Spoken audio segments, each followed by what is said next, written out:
First time sir துபாயில் meet பண்ணேன். அவங்களே ஸ்டார்ட் பண்ணாங்க. ஸோ ரெஜினா சொல்லுங்க, உங்கள் ஹாபிஸ் பற்றி சொல்லுங்க. Like okay.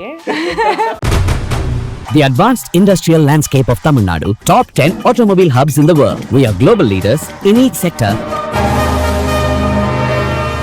இன்ஃபேக்ட் ஒரு ஆக்ஷன் சீன் இருக்கு. There were 3 Georgian பசங்க. They also had to be in the action scene. One take அவங்க பண்றாங்க.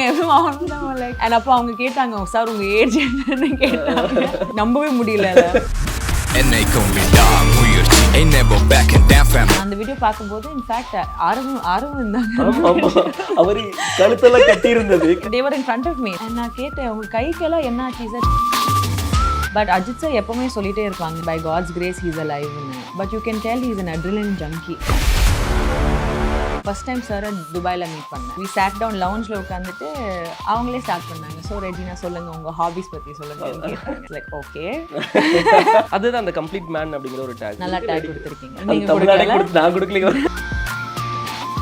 அர்ஜுன் சாரோட காம்போ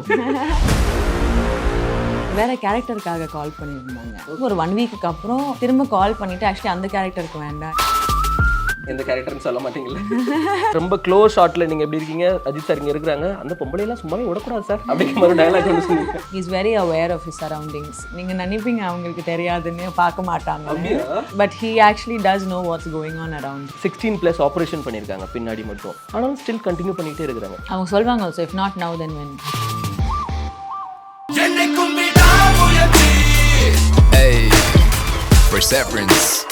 விடாமுயற்சி பத்தி நிறைய பேச போறோம் ரெஜினா. ஸோ எப்படி கால் வந்தது, யார் கால் ஃபர்ஸ்ட் பண்ணா, இந்த மாதிரி அஜித் சாரோட ப்ராஜெக்ட் மகிழ் திரிமேனி சார் வந்து டைரக்ட் பண்றாங்க, ஸோ நீங்களும் இருக்கிறீங்க அப்படிங்கிற மாதிரி எங்க இருந்து கால் வந்து? ஆக்சுவலி மகிழ் சார் ஆஃபீஸ்ல இருந்து கால் வந்தது. வேற கேரக்டருக்காக கால் பண்ணியிருந்தாங்க. ஓகே. நான் போயிட்டு அவங்கள சென்னையில் மீட் பண்ணேன். அண்ட் பேசிவிட்டு அவங்க அந்த கேரக்டர் பற்றி சொல்லிட்டு இருந்தாங்க, I think. And then next day like I think ஒரு 1 வீக்குக்கு அப்புறம் திரும்ப கால் பண்ணிவிட்டு, ஆக்சுவலி அந்த கேரக்டருக்கு வேண்டாம், இன்னொரு கேரக்டர் இருக்குது, நீங்கள் அந்த கேரக்டருக்கு சூட் ஆவீங்கன்னு சொல்லிட்டு they wanted me. The narrated இந்த கேரக்டரோட இது. எந்த கேரக்டர்னு சொல்ல மாட்டீங்களா? சொன்னா கதை தெரிஞ்சிருமே அப்படிங்கிற மாதிரி. அர்ஜுன் சார் கூட காம்போ இருக்கும் அப்படிங்கிற மாதிரி சொல்லியிருந்தாங்களா ஸ்டார்டிங்கே? இல்லை. ஆமாம்.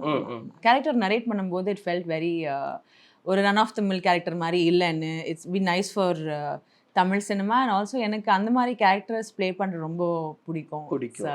கைண்ட் ஆஃப் நெகட்டிவ் ஷேட் சொல்றீங்களா? ஏன் நான் தானே கேரக்டர் பற்றி சொல்லியிருக்கேன். நம்ம ஒரு ஆர்வத்தில் நம்ம கேட்போம். நீங்க வெறும் ட்ரெய்லர் பார்த்துட்டு இந்த மாதிரி क्वेश्चंस கேக்குறீங்க. வெயிட் பண்ணலாம்ல. கரெக்ட். படம் பார்க்குற வரைக்கும் வெயிட் பண்ணலாம்ல. இல்ல அட்லீஸ்ட் நான் சொல்லலாம்ல கேரக்டர் பத்தி, அதுக்கு அப்புறம் கேட்கலாம். நிறைய ஷேட்ஸ் இருக்கானா, which is what I really liked about the character. She is very different person. பார்க்க உடனே ரொம்ப பிடிக்கும் அந்த மாதிரி ஒரு கேரக்டர். எல்லாரும் என்ஜாய் பண்ணலாம் இல்லையா? Super. So one and only எனக்கு தெரிஞ்சு ஒரு கம்ப்ளீட் மேன் அப்படிங்கிற மாதிரி இவருக்கு ஒரு டேக் கொடுக்கலாம். அஜித் சார் எப்படி இருந்தது அஜித் சார் கூட? அது அந்த ட்ரெய்லரில் ஒரு ரொம்ப க்ளோஸ் ஷாட்ல நீங்கள் எப்படி இருக்கீங்க, அஜித் சார் இங்கே இருக்கிறாங்க, அந்த பொம்பளையெல்லாம் சும்மாவே விடக்கூடாது சார் அப்படிங்கிற மாதிரி டயலாக் ஒன்று சொன்னீங்க. ஆமாம். ஐ திங்க் அஜித் சார் நான் ஃபஸ்ட்டு ஷூட்காக நான் போயிட்டு இருந்தேன். I think all of us had gone in December அப்போது. And Ajith sir and Trisha also அவங்களும் ட்ராவல் பண்ணிட்டு இருந்தாங்க. ஸோ நான் ஃபர்ஸ்ட் டைம் சாரை துபாயில் மீட் பண்ணேன். ஜென்ரலி நான் நிறைய பேச மாட்டேன். சமன் டாக்ஸ் டு மீ, நான் அப்படியே பேசி லைக் இட் பி ஃபன்ல. But and we sat down லவுஞ்சில் உட்காந்துட்டு அவங்களே ஸ்டார்ட் பண்ணாங்க. ஸோ ரெஜினா சொல்லுங்க, உங்கள் ஹாபிஸ் பற்றி சொல்லுங்கன்னு கேட்டாங்க. It's like okay. Free time உங்களுக்கு என்ன பண்ணுறோம், என்ன பிடிக்கும் உங்களுக்கு? Because he is a very passionate man. அது தெரியுது. அவங்க the way he talks, you know, அவங்களுக்கு சில things இருக்கு, and he's very passionate about what he does. He likes to create a nice vibe for people. Comfortable zone. ஏன்னா I mean he understands அவங்க, you know, the effect he can have on people and how people behave when he's around him. அவங்க ரொம்ப அவேரா இருப்பாங்க. He's very aware of his surroundings, very observant also. நீங்க நினைப்பீங்க அவங்களுக்கு தெரியாதுன்னு, பார்க்க மாட்டாங்க. ஆனா but he actually does know what's going on around him, which is very interesting. I like being like that. எனக்கும் அந்த மாதிரி இருக்கிறது ரொம்ப பிடிக்கும். அங்க என்ன நடக்குதுன்னு தெரிஞ்சுக்கணும். பேசும்போது you know, like to understand what's happening, to be aware of your surroundings ரொம்ப முக்கியம் ஆச்சு. Correct.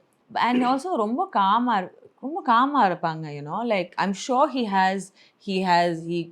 can be angry or emotional or whatever, ஆனா எல்லார்கிட்டயும் காட்ட மாட்டாங்க அவங்க. And I think for again being in this space in the public eye அது ரொம்ப முக்கியம்.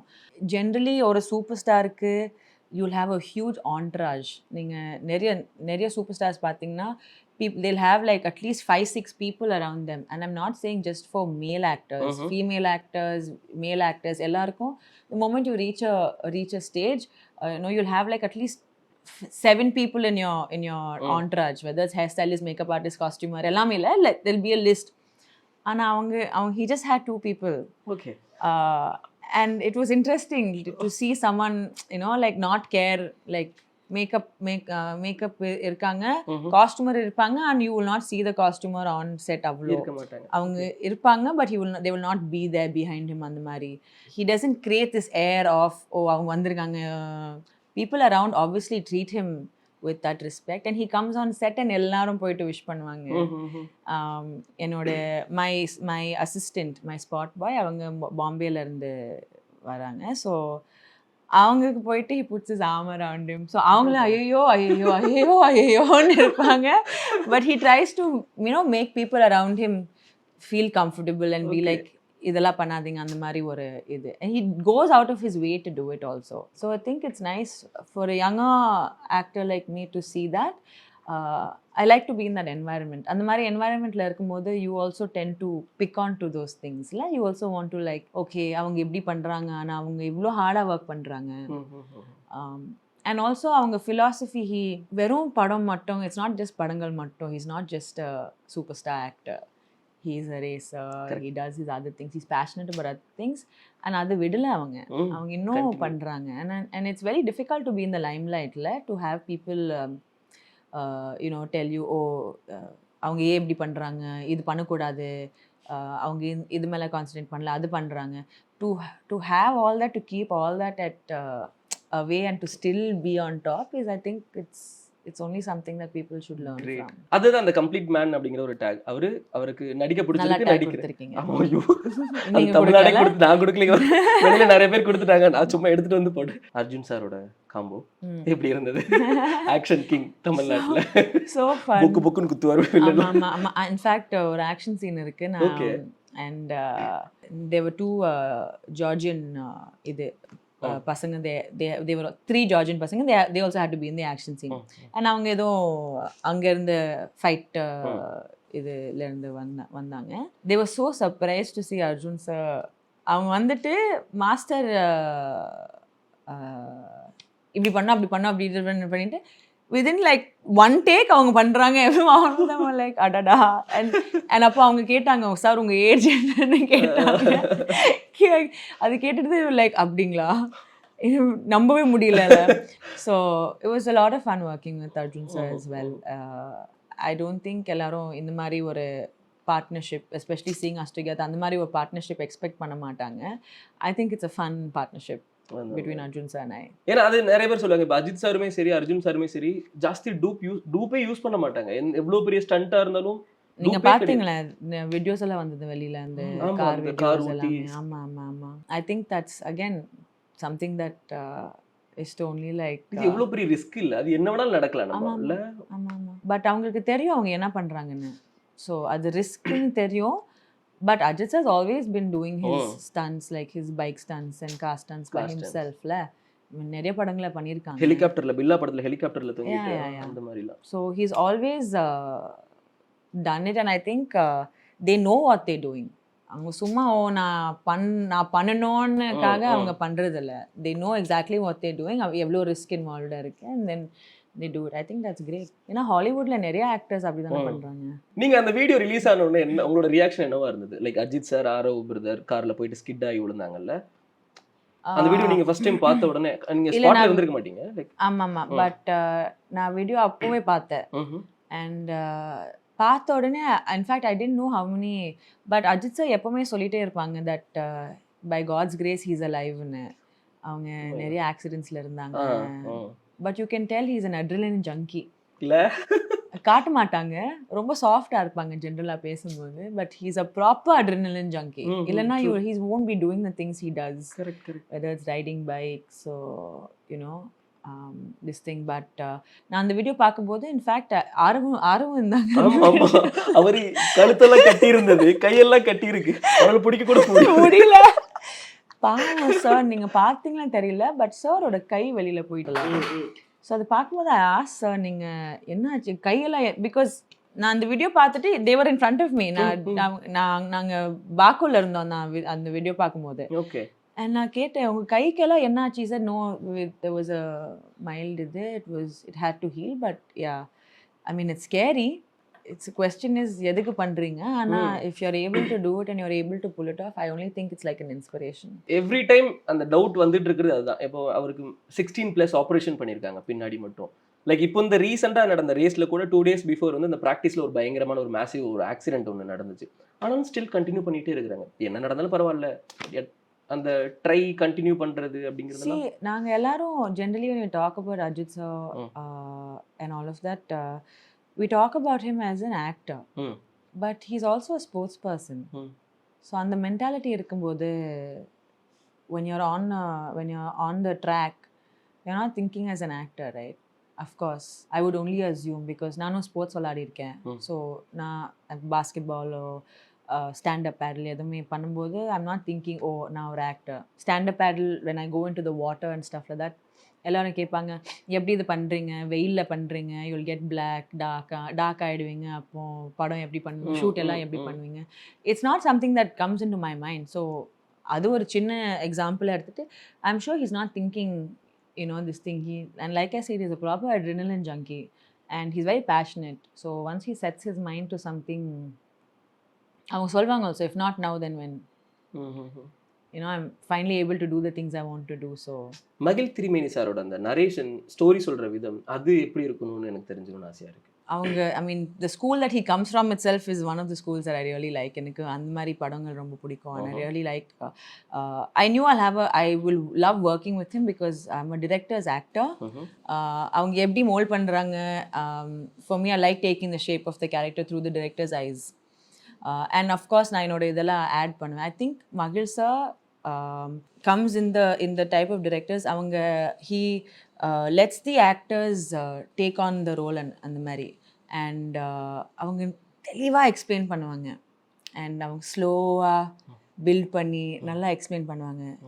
இது பாரு Reji, and then he'll say character இந்த சீன் பற்றி எல்லாமே. அண்ட் சப்போஸ் நான் ஜென்ரலாக I like to do a lot of எனக்கு I like to get the scenes much beforehand. இந்த டூ பாக்குல ஷூட் பண்ணும்போது they gave me the scenes like a few weeks before itself. அங்கே ஷூட்க்கு வரதுக்கு முன்னாடியே கொடுத்துட்டாங்க.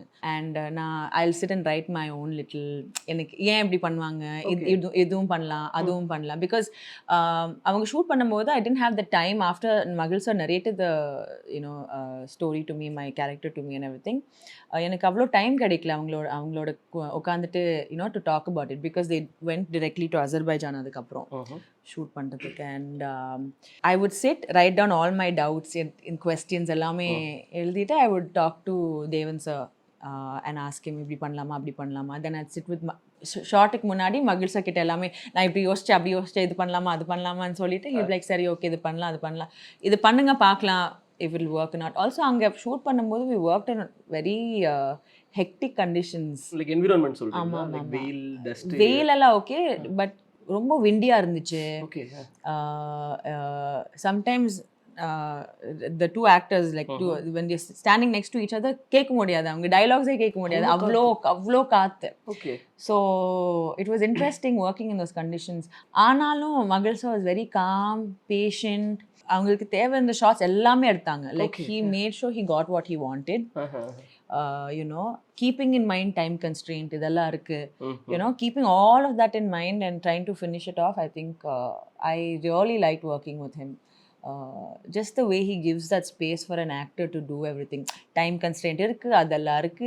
ஆனாலும் he makes everyone comfortable to do what they want. எனக்கு அந்த அசர்பைசானோட லொகேஷன் பத்தி, ஏன்னா லைக் வீடியோஸ்ல நாங்க பார்க்கும்போதே வந்து ஒரு மாதிரி டெசர்ட், ஒரு டஸ்ட் ஸ்டோம்லாம் இருக்கும் போல அங்க அப்படிங்கிற மாதிரிலாம் இருக்கு, வெயில் பயங்கரமா இருக்கும் போல அப்படிங்கிற மாதிரி லைக் வீடியோஸ்ல பார்க்கும்போது எங்களுக்கு தோணுது. நீங்க ஸ்பாட்ல இருந்தீங்கல்ல, எப்படி இருந்தது அந்த லொகேஷன்லாம்? நாங்க டிசம்பர், ஆக்சுவலி அவங்க எல்லாரும் they've been shooting for a while. நான் டிசம்பர்ல தான் ஜாயின் பண்ணேன் அவங்கள. 23 டிசம்பர்ல ஜாயின் பண்ணேன் அவங்கள. So yeah, and when I joined, அவங்க it was very cold, windy, அதெல்லாம் எனக்கு it was like லேயர் பண்ணி தான் போக வேண்டியது. And the sun would rise only at like 8 in the morning அந்த மாதிரி. அவ்வளோ லேட்டா வருமா? So it took us time to shoot, and sunset na or 5 o'clock kulla sunset சீக்கிரம் போயிடும். Okay. So we had only that much time to shoot adu nadula. But the landscape of the place itself, adave it's a flavor of the film. Adave or a character mari, just in that landscape and all of that. I think it adds so much to the film, especially in the mari or padanku. The landscape makes a huge difference, and I think Azerbaijan was beautiful that way. நீங்களும் அஜித் சாரும் அந்த ஒரே ஒரு screen அந்த வரும்போது எந்த மாதிரியான discussion இருக்கும்? சார் நான் இப்படி இது சொல்றேன் சார், நீங்க எப்படி இது பண்ணலாம் சார் அப்படிங்கிற மாதிரி அந்த டிஸ்கஷன் இருக்கும் இல்லையா?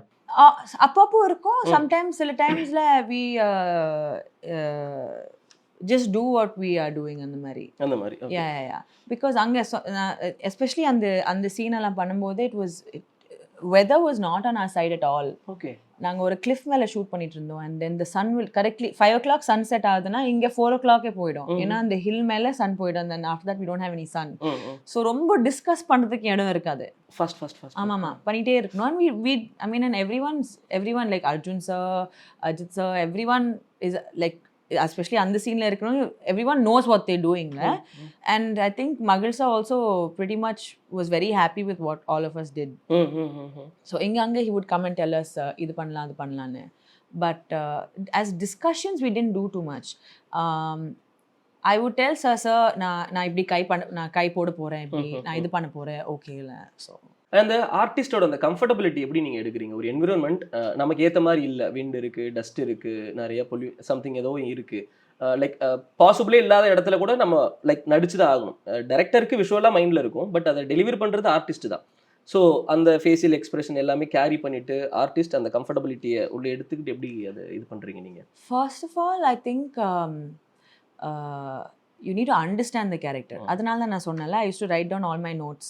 கேள்வியெல்லாம் எழுதிட்டு I'd ask Devan sir, ஃபோன்லேயே I would ask them, நான் இது யோசிச்சுட்டு இருந்தேன், அது he'll say okay, நாளைக்கு காலையில் I'll put it across to sir. So hair and makeup எல்லாம் பண்ணும்போது Magizh sir they'll discuss it, and by the time we get on set there's really not much discussion.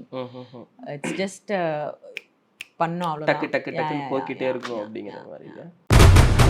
The advanced industrial landscape of Tamil Nadu, top 10 automobile hubs in the world. We are global leaders in each sector.